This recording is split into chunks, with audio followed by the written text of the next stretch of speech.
So this is Rigadoon, and we're going to practice it together. First, I'm going to play it for you. So this whole song goes like this from beginning to end.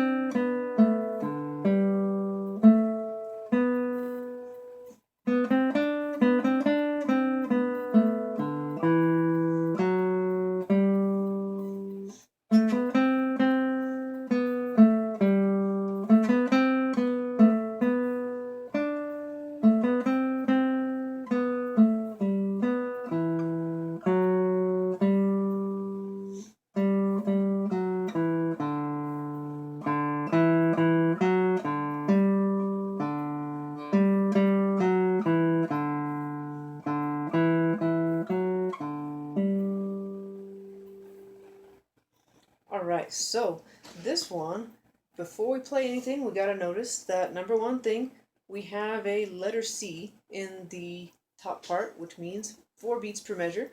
Next thing, between the treble clef and the, the time signature, between the C, is an F sharp, or a little sharp, and that is the F sharp, so that means, in this song in particular, this F, normally we play F here, right? So we have our D string, string number 4, fret number 2 on that string is E, fret number 3 is F, but in this song we're not going to play fret 3, we're going to play fret 4, and if you can, give your pinky a little bit of a workout and challenge yourself, see if you can play at least one F sharp with your pinky. Okay, so all our Fs are going to be this particular F sharp, so let's practice just the first part together. And first thing we got to do is count to 4, and because we're practicing, we're going to go slowly. So like this: 1, 2, 3, 4. 1, 2, 3, 4. 1, 2, 3, 4. 1, 2, 3, 4. 1, 2, 3, 4. Okay, so you can pause the video, rewind if you want to, and do that as many times as you want. I'd suggest maybe 3 times, and then move on to the next part. So let's do the next part together. Ready? 1, 2, 3, 4. 1, 2, 3, 4. 1, 2, 3, 4. 1, 2, 3, 4. 1, 2, 3. Rest. Okay, now the next part. We add some eighth notes. So pretty much so far, our rhythms have been very simple and straightforward. Now we're going to add some eighth notes. So it's a good idea when you're counting, is even in the first part, when we don't have any eighth notes, to still keep counting in your mind 1 and 2 and 3 and 4. And even though we're not playing any eighth notes yet, so once we do, you know how fast to play them, and they're not like, because people see eighth notes and they think, wow, I gotta play fast. That's not the case. We just play 2 notes in the space of 1 beat. So now let's count that. So let's practice. This is measure 9. This is the 3rd line on the first page. So let's count to 4. This time we're going to count the ands in between the numbers. So 1 and 2 and 3 and 4 and 1 and 2, 3 and 4 and 1 and 2 and 3 and 4 and 1 and 2 and 3 and 4 and 1, 2 and 3 and rest. And let's keep going. Same thing. 1 and 2 and 3 and 4 and 1 and 2 and 3 and 4 and 1 and 2 and 3 and 4 and 1, 2, 3, rest.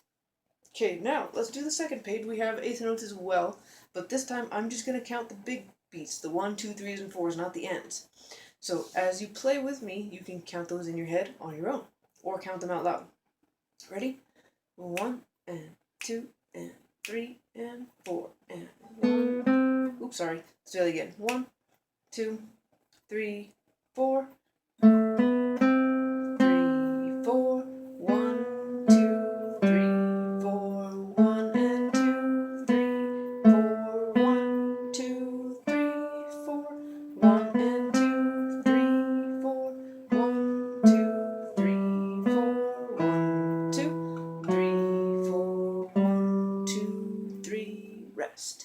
and a rest. We don't want to slap the guitar. All I'm doing on this last note, we go 1, 2, 3, and I set my finger very gently to stop the sound because we want it to be a rest, which means 1 beat of silence. So no other noises, nothing like that. Just 1, 2, 3, rest. So let's play the last part, which is the same as the first part, and this time let's practice it a little bit faster. So get your guitar ready. Get this finger over your 4th fret on your D string to prepare it. Let's play it together. 1, 2, 3, 4. 1, 2, 3, 4. 1, 2, 3, 4. 1, 2, 3, 4. 1, 2, 3, 4. 1, 2, 3, 4. 1, 2, 3, 4. 1, 2, 3, 4. 1, 2, 3, 4, and finish. Alright, there you go. So you can practice with that as many times as you want, and hope you make some good progress.